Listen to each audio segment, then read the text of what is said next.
Vous aimez l'histoire juive ? Retrouvez Liana Gurfinkel dans Un jour notre histoire sur Studio Kalita. C'est tous les matins pour découvrir ensemble les événements et les personnages qui ont fait notre histoire. 8h35 sur studiokalita.com, c'est l'heure, comme chaque jour, quasiment, de la chronique quotidienne d'Eliana Gurfinkel, Un jour notre histoire. Et comme nous sommes le 4 juillet, et que c'est le jour de l'indépendance des États-Unis, vous allez nous parler du judaïsme américain, dont on a beaucoup parlé, ou peut-être de ses origines. Alors, on va parler justement de l'influence du judaïsme au moment de l'indépendance des États-Unis et des premiers juifs américains. Alors, pourquoi est-ce que c'est important d'en parler ? Parce qu'au final, le peuple juif aura un impact, ou la tradition juive ou judéo-chrétienne, mais plutôt juive, aura un gros apport à la création des États-Unis. Donc, Qu'est-ce que je raconte là ? Qu'est-ce que je veux dire ? On va voir. On va voir.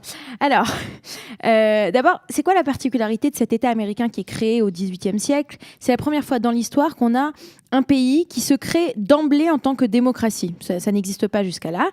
Et il faut parler aussi de la tolérance religieuse qui fait partie de ces principes fondamentaux de sa création. Donc, c'est aussi quelque chose de complètement nouveau. Il faut rappeler que les Pilgrim Fathers, ces pères pèlerins qui sont des réfugiés des persécutions religieuses en Europe, ce sont eux qui vont créer la société américaine. Et il faut souligner aussi que ces hommes-là, qui vont créer donc cette démocratie américaine, sont empreints de Bible, et ils voient très souvent leur émigration sur le continent américain comme quelque part une sortie d'Égypte, une seconde exode. Ils voient le roi d'Angleterre, pour eux c'est un pharaon, puisqu'il les a maltraités, puisqu'il n'y avait pas justement de tolérance religieuse à leur égard. Et donc c'est pour ça qu'ils se voient vraiment comme dans la continuité, ou comme un renouveau de cette Bible. Et il y a autre chose aussi, cette Bible hébraïque, elle va jouer un rôle essentiel dans la création de diverses universités. Alors les grandes universités, Harvard, Yale, Rutgers, Princeton, King's College, qui deviendra plus tard Columbia, ce sont des universités qui ont été créées avant la création des États-Unis. Et ces universités, par exemple, j'imagine que vous connaissez le sceau de l'université de Yale, sur lequel on a, en dessous de l'expression latine lux et veritas, lumière et vérité, on a un livre ouvert avec les mots Urim. En hébreu, il y a écrit Urim et Tumim. Ou bien, je crois que c'est à Harvard, il y a marqué Emet. Donc, à nouveau, l'hébreu. Il y a une source juive à la culture américaine. Une source juive à la culture américaine. Et pourquoi d'ailleurs ? Pourquoi est-ce qu'on a autant d'hébreux dans tous ces emblèmes ou ces sceaux officiels ? Simplement parce que dès leur création, ces universités américaines, elles enseignent l'hébreu.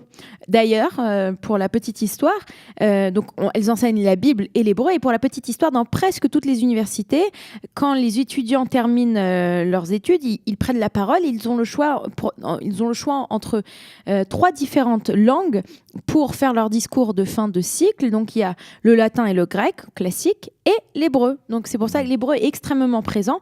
Donc, on peut comprendre qu'une société qui est à ce point proche de l'hébreu, elle va avoir d'abord une compréhension de la Bible qui va être différente de la Bible traduite, ça c'est un. Et de deux, une approche aussi complètement différente envers les Juifs. Et d'ailleurs, il faut se rappeler que les pères fondateurs de Washington, Jefferson, Adams, etc., sont passés par ces universités. Ils sont le produit de ces universités. On peut imaginer qu'ils ont été familiarisés avec la Bible et que sûrement ils avaient des connaissances d'hébreu.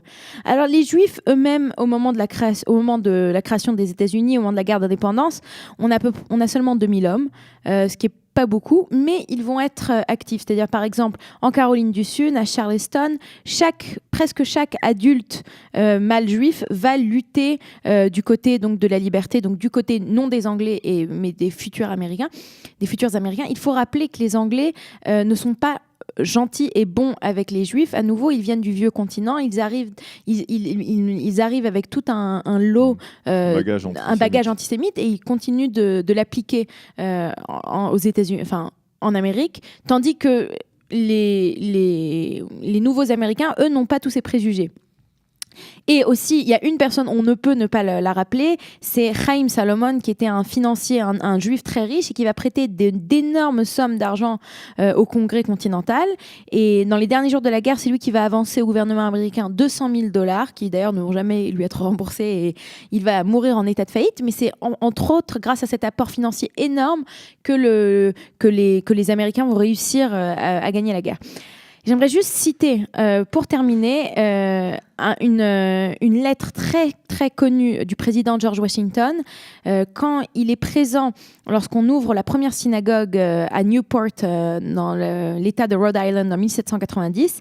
Et il va envoyer une lettre dans laquelle il écrit « Puissent les enfants issus de la lignée d'Abraham qui habitent dans ce pays continuer de mériter et de savourer la bonne volonté des autres habitants, que chacun soit assis en sécurité sous sa vigne et sous son figuier et que personne ne l'effraie. » Alors bien sûr, on note la référence à la vigne et au figuier, qui est une expression qui est utilisée par le prophète Micha dans sa description de l'utopie messianique. Mais tout ça pour dire que oui, donc la Bible et les Juifs en fait avaient déjà une influence certaine au moment de la création des États-Unis en 1776, le 4 juillet, à la date d'aujourd'hui. Eh bien, c'était important de le souligner, de le remarquer ce matin. Vous l'avez fait, Eliana. Merci d'avoir été avec nous ce matin sur studiocalita.com pour cette chronique Un jour notre histoire. Il est 8h42 après un jingle. Je vous retrouve pour la revue de la presse des médias et des sites d'information israéliens.